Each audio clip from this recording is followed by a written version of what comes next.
Tahukah kamu, Paus Leo ke-14 menetapkan tahun jubileum Santo Fransiskus Assisi mulai 10 Januari 2026 hingga 10 Januari 2027, sekaligus menjadikan tahun 2026 sebagai tahun khusus untuk menghormati Santo Fransiskus dari Assisi.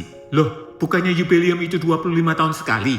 Jawabannya ya, tetapi gereja juga mengenal jubileum khusus atau tematik yang dapat ditetapkan oleh Paus bila ada alasan rohani dan pastoral yang sangat kuat. Dan jubileum ini memiliki keunikan yang jarang terjadi dalam sejarah gereja.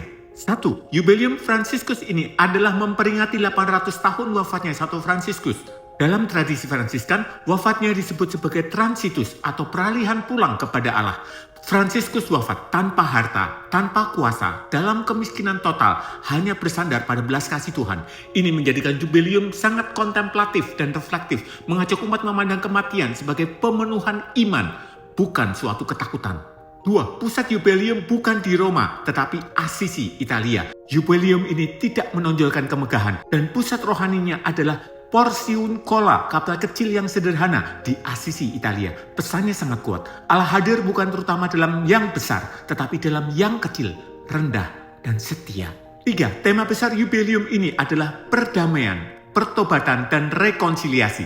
Santo Fransiskus dikenal sebagai pembawa damai, pendamai di tengah konflik, dan pribadi yang memulihkan relasi dengan Allah, sesama, dan ciptaannya. Di dunia yang penuh perang, polarisasi, dan luka batin, jubileum ini terasa sangat profetis. 4. Jubileum ini dengan dimensi ekologis yang sangat kuat. Santo Fransiskus adalah pelindung ciptaan. Karena itu, jubileum ini menekankan tanggung jawab manusia terhadap bumi, melihat alam sebagai saudari, bukan objek eksploitasi. Sejalan dengan spiritualitas Laudato Si, ini adalah jubileum yang tidak hanya bicara tentang surga, tetapi juga cara hidup di bumi. 5. Keunikan lain yang sangat menyentuh adalah indulgensi dalam jubileum ini tidak eksklusif untuk peziarah besar. Gereja membuka jalan bagi orang sakit, lansia, dan mereka yang tidak bisa bepergian untuk ikut ambil bagian lewat doa sederhana, partisipasi liturgi, pertobatan batin, dan penderitaan yang dipersembahkan dengan iman. Semua orang diajak masuk, bukan hanya yang mampu secara fisik. 6.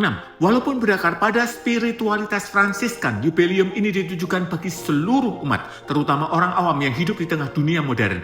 Pesannya sederhana dan nyata. Hiduplah sederhana, jadilah pembawa damai, rawat ciptaan, dan dekatlah dengan yang kecil dan tersingkir. Jubileum Santo Fransiskus ini bukan jubileum kejayaan, melainkan jubileum kerendahan hati, jubileum kesederhanaan, dan jubileum kembali kepada Injil. Sebuah undangan sunyi namun kuat agar setiap orang berani bertanya, di dunia yang bising dan terluka ini, masihkah aku hidup sebagai pembawa damai?